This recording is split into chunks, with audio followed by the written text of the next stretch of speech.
Good morning students, I am Pooja, your Hindi teacher. बच्चों, कल हम पार्ट 3 शब्द विचार पेज नंबर 17 और 18 की रीडिंग करी थी।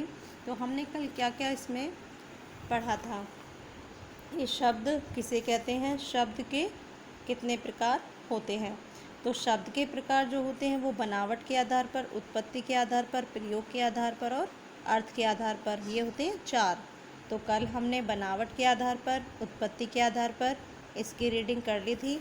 आज हम करेंगे पेज नंबर 19 की रीडिंग। तो शुरू करें बच्चों।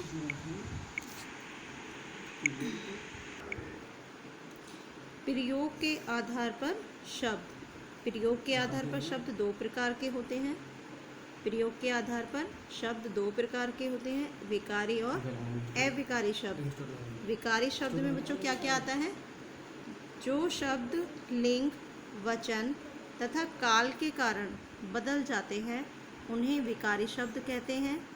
संज्ञा, सर्वनाम, विशेषण तथा क्रिया, ये 4 विकारी शब्द होते हैं। तो ये याद रखना बच्चों कि प्रयोग के आधार पर 2 होते हैं, विकारी शब्द और अविकारी शब्द। और विकारी शब्द में जो 4 होते हैं विकारी शब्द वो होते हैं संज्ञा, सर्वनाम, विशेषण और क्रिया। तो संज्ञा में हमारा क्या आता है? लड़की संज्ञा है, तो लड़कियां, लड़कियों, लड़की, ये सब हमारे क्या हैं? संज्ञा। नेक्स्ट है हम, सर्वनाम, हमें, हमसे, हमें, हमारे, ये क्या है? सर्वनाम। बड़ा, विशेषण, बड़े, बड़ों, बड़ी, तो ये हमारा हो गया विशेषण। क्रिया में हंस, हंसती, हंसते, हंसना। तो आपको ये याद रखना है कि इसमें 4 होते हैं, संज्ञा, सर्वनाम, विशेषण और क्रिया। अविकारी शब्द, जो शब्द लिंग, वचन तथा काल के कारण भी नहीं बदलते। इसमें क्या है? बदल जाते हैं और अविकारी में नहीं बदलते। विकारी शब्द में बदल जाते हैं और अविकारी में नहीं बदलते, उन्हें अविकारी शब्द कहते हैं। इन्हें अव्यय भी कहते हैं। हिंदी भाषा में 4 प्रकार के अविकारी शब्द होते हैं, क्रिया विशेषण, संबंध बोधक, समुच्चय बोधक तथा विस्मयादि बोधक। जैसे तेज, धीरे धीरे, अथवा, या, तथा, और, के लिए, के नीचे, अरे, आदि।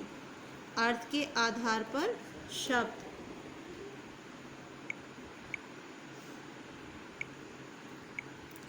देखो बच्चों, अर्थ के आधार पर शब्द, अर्थ के आधार पर शब्द 2 प्रकार के होते हैं, सार्थक शब्द और निरर्थक शब्द। सार्थक शब्द ऐसे शब्द जिनका कोई ना कोई अर्थ होता है, उन्हें सार्थक शब्द कहते हैं। जैसे दूध, पानी, ठंडा, टोकरी, अलमारी, बगीचा, पतंग, कमीज, मित्र आदि।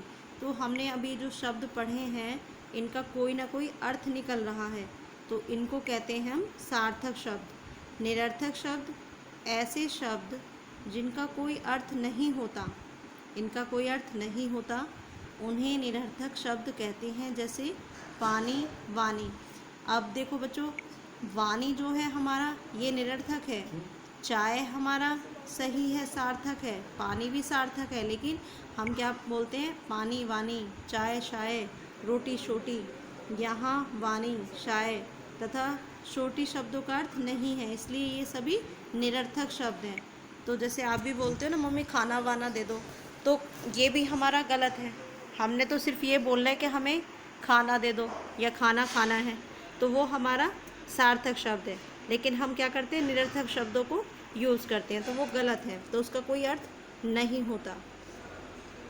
तो ये हमारे सभी निरर्थक शब्द हैं। तो ये हमारा था पेज नंबर 19, जो हमने ये चैप्टर कंप्लीट कर लिया है और आपको समझ भी आया होगा। अब हम करेंगे एक प्रश्न उत्तर। कल हमने 2 करे थे, आज प्रश्न उत्तर 1 और अभ्यास कार्य।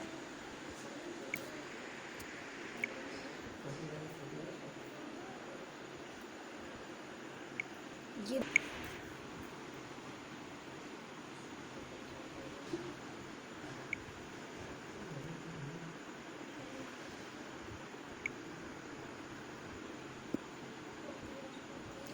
दिए गए वाक्यों के रिक्त स्थानों में सही शब्द लिखिए। जिन शब्दों के और अधिक टुकड़े नहीं किए जा सकते वे रूढ़ शब्द कहलाते हैं। हम देखो रूढ़ शब्द में सिर्फ हमारा यहाँ पर वन ही होता है, वर्ण होते हैं, तो हम उनके टुकड़े नहीं कर सकते। देशज शब्द क्षेत्रीय भाषाओं से हिंदी भाषा में आए हैं। योगरूढ़ शब्दों का प्रयोग विशेष अर्थ में किया जाता है। संबंध बोधक, समुच्चय बोधक आदि अविकारी शब्द होते हैं। संज्ञा, सर्वनाम, विशेषण तथा क्रिया शब्द विकारी होते हैं। दिए गए प्रत्येक शीर्षक के लिए 3-3 उचित शब्द लिखिए। रूढ़, यौगिक और योगरूढ़। रूढ़ में क्या आएगा आपका? पेन, किताब, ऊँट। अब देखो हम इनके टुकड़े नहीं कर सकते। यौगिक में महासागर, रसोईघर, नीलकमल। तो इसमें हम कर सकते हैं महा प्लस सागर, रसोई प्लस घर, नील प्लस कमल। योगरूढ़ पंकज, नीलकंठ और पीताम्बर।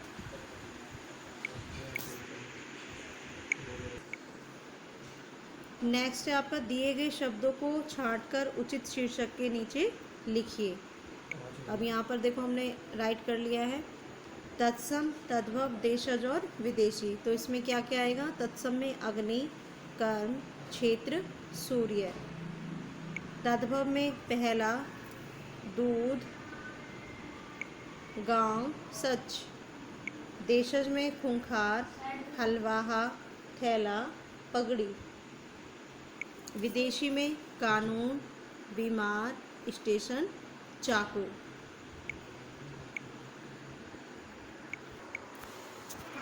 विकारी और अविकारी शब्दों के सही प्रकार लिखिए। विकारी शब्द लड़कियां, हमें, बड़ी, हस्ती। अविकारी शब्द धीरे धीरे, अथवा, तथा, और। तो बच्चों ये हमारा चैप्टर था और ये हमारा समाप्त हो गया है। आपको इसकी रीडिंग करनी है और अभ्यास कार्य, प्रश्नोत्तर सुंदर हैंडराइटिंग में राइट करने हैं। तो बच्चों आज के लिए सिर्फ इतना ही। Thank you.